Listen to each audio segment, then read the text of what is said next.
buat story time di video kali ini? Ya karena biasanya aku membuat video story time itu sebulan sekali, dan ini aku letakkan di awal bulan. Alasan pertama kenapa aku membuat video story time di minggu kali ini adalah karena aku lagi kejar tayang karena akan mudik cuy. Jadi nanti ketika aku di rumah aku nggak bingung karena stop video itu loh. Nah mungkin beberapa dari kalian ada yang nggak tahu apa itu story time. Story time biasanya digunakan untuk kalian untuk bercerita, entah curhat, entah marah-marah atau berkata kasar atau apalah itu, terserah di Instagramku. Dan ketika aku membahas cerita itu di YouTube, aku nggak akan pernah untuk menyebutkan nama kalian karena itu adalah privasi kalian. Dan jika kalian pengen cerita, DM Instagramku di sini.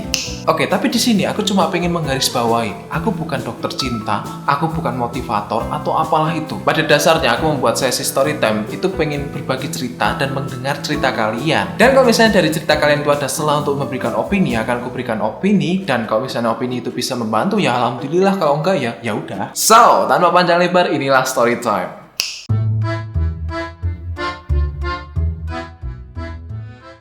Story time. Bener bang, seseorang tuh diperjuangin semakin seenaknya sendiri. Ya emang iya, karena dengan kamu berjuang itu kan artinya kamu memberikan kepastian. Dan dengan memberikan kepastian, ini menurut aku loh, kebanyakan manusia menganggap kepastian itu adalah sesuatu yang boring. Contohnya, ketika cowok PDKT berjuang mati-matian untuk mendapatkan cewek, pasti akan kalah dengan cowok yang suka hilang-hilangan ketika PDKT untuk mendapatkan cewek tersebut. Alasan pertama, kenapa cowok yang berjuang itu kalah? Ya karena cowok yang berjuang itu memberikan kepastian, dan kepastian itu boring. Gak ada tantangan. Dan cowok yang hilang-hilangan itu memberikan ketidakpastian, makanya cewek itu suka. Dan cewek tersebut akan berpikir, dia kenapa ya? Kok dia ngilang sih? Dia kemana ya? Apa dia punya yang lain? Ayo cewek, iya atau ya? Iya dong. Dan itulah alasan kenapa ghosting itu ada.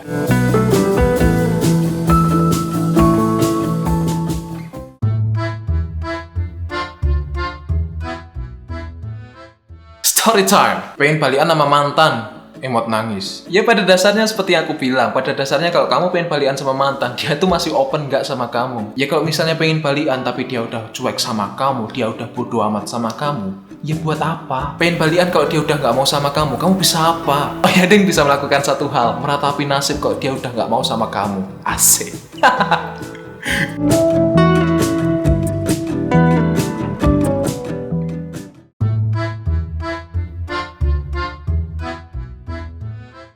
Story time. Bang, saya sering nyapa tapi dikacangin terus. Semoga aku bisa jadi orang sombong.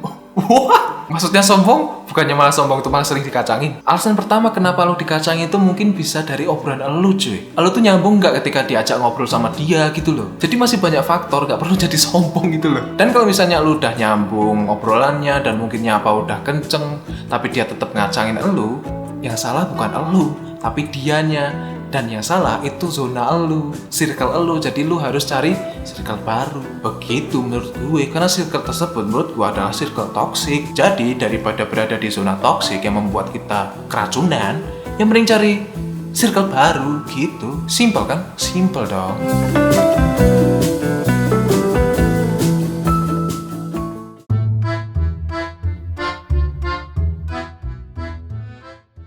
Story time. Bang, aku bukan orang yang dingin ketika chat ke dia, tapi dia kenapa dingin kepadaku? Oke, ini berdasarkan pengalamanku ya. Kenapa orang ketika di chat itu dingin? Ya karena dia nggak pengen chat sama lu cuy. Entah kenapa banyak orang di luar sana ketika dia udah sadar kalau dia udah ditolak dengan cara dingin, seperti chatnya nggak dibales, nggak ditanggepin atau apalah itu, masih banyak loh cowok di luar sana yang masih ngejar-ngejar. Contoh dengan bilang, kenapa sih chatku nggak dibales, sombong ih. Padahal dengan melakukan hal seperti itu, ini si cewek ini bakalan tambah ilfil sama lu cuy. Jadi solusinya kalau dia udah dingin, ya udah cari yang lain, pergi.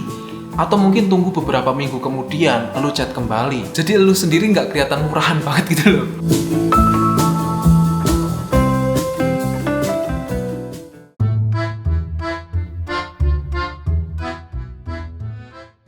Story time. Dipepet terus, udah dapet malah nggak dihargai, udah beberapa kali dikecewakan, hati ini masih aja baik, heran gue. Wow, bucin. Oke, alasan pertama dipepet terus, seperti yang aku bilang tadi, itu artinya berjuang. Berjuang artinya memberikan kepastian, dan kepastian itu boring. Makanya dengan boring ini dan kepastian ini, makanya dia menyepelekan elu cuy. Karena dia bakalan berpikir dikecewakan apapun, disakiti apapun, dia percaya kalau lu tuh bakalan balik lagi. Gak percaya? Cobalah tengok teman-teman sekelilingmu, pasti ada. Atau mungkin malah kamu sendiri yang melakukan hal seperti itu. Jadi pada dasarnya aku pengen bilang, hati-hati lu, hal itu cukup berbahaya.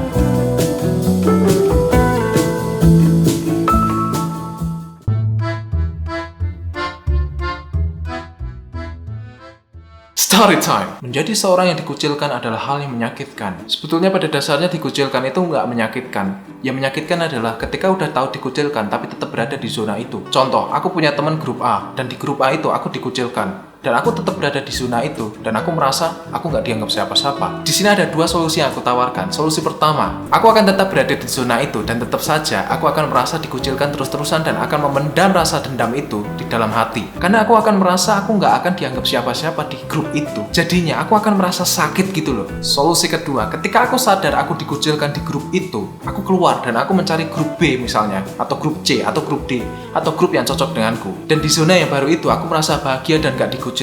Jadi pada dasarnya hal yang aku bilang adalah pilihan itu ada di tanganmu sendiri. Kamu mau milih yang mana itu tergantung dirimu sendiri. Hal yang aku bilang di sini adalah hidup gak kayak di anime cuy, yang selalu peduli dengan teman-teman lainnya. No, hidup gak senaif itu. Kalau misalnya dengan teman A itu udah gak cocok, ya udah tinggalin aja. Udah simpel gitu aja.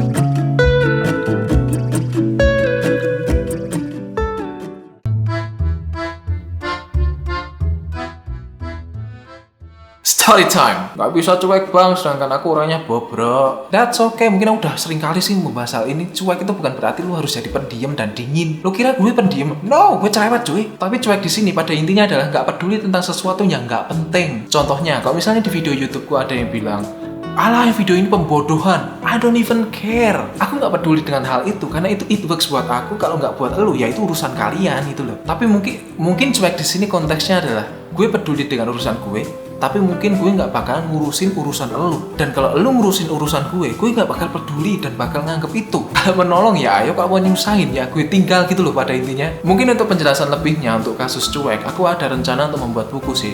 Tentunya setelah aku selesai tesis. Jadi tunggu aja ya.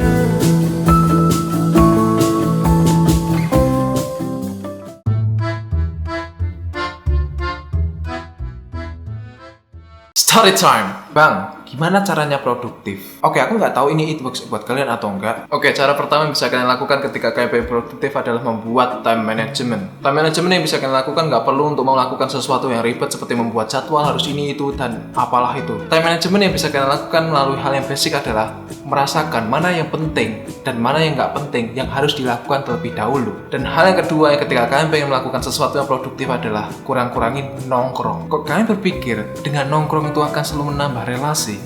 It's wrong coy. Nongkrong pertama hanya kongko biasa ngobrol sini itu lalu mengomongkan orang lain yang gak guna. Dan nongkrong kedua adalah nongkrong emang circle lo itu ya berkualitas. Nah, oleh karena itu kalau misalnya kalian pengen nongkrong produktif, ya temukan circle yang berkualitas. Dan percaya deh, ketika kalian udah berhasil untuk menemukan dua itu, kalian pasti pengen berpacu dan produktif terus.